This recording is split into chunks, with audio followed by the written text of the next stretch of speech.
this is places like home for me. Me and my wife and I, we had a child in Dallas, right up the road in McKinney. We were here in 1819.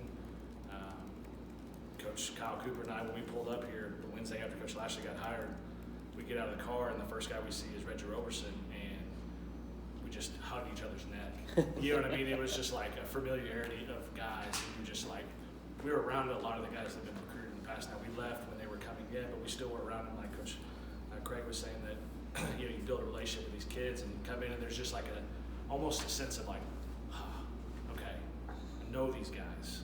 These guys are good people. You know what I mean?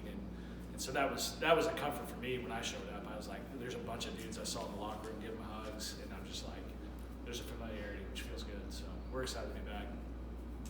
Joseph Hoyt, Dallas Morning News. Obviously, like you mentioned, you and Kyle, were here, Miami, now back.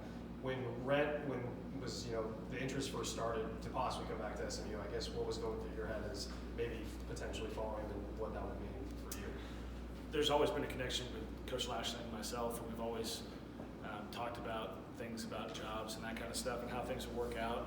I was just honestly excited for him, to be honest, not selfishly for me, but I know how hard he's worked and what his family's gone through to get to this point and all the work they've put in. And so I knew, this thing's about people. You're around good people, you work hard, you do the right thing, good things happen. And when I got hooked up with Coach Lashley, fortunate enough I was born in Northwest Arkansas, so I got hooked up with him at an early age. Worked hard for him. When I got a job, I started working really hard for him, and good things happened. And so I was really excited when things started. I started hearing a little bit of a buzz and that kind of stuff, and be closer to home. Being from Arkansas, my family doesn't have to drive 22 hours to go to Miami to come see my two little boys, and so to be closer to the family is great, and just be around this. This is an awesome area. It's a great area. So. Coach Lashley was talking about the quarterback position, how you've got Tanner coming back after a record-setting year. You've got Preston Stone, who's obviously got a very decorated resume. Is part of your job sort of psychologist as well as teaching, since you've got, obviously those guys are competitive by nature.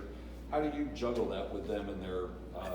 I think it's twofold in the sense of my job is to, obviously, like you said, there's a little bit of psychology that goes into it. Kind of being an interpreter of our offense, and this is what we expect, this is what we're demanding, that kind of deal. And then on their end is to bring competitive excellence every day in practice and in the weight room and training and that kind of stuff. And that's really what I saw being at Miami these last 2 years around a guy named Garrett King, and coming in and transforming a whole culture on offense, and really the program, especially in the quarterback room. And it allowed for a guy like Tyler Van Dyke, when Tyler got his chance, bam, he was ready to take over. Well, that didn't happen because some magical drill or anything like that. That happened because those dudes were competing every single day in practice.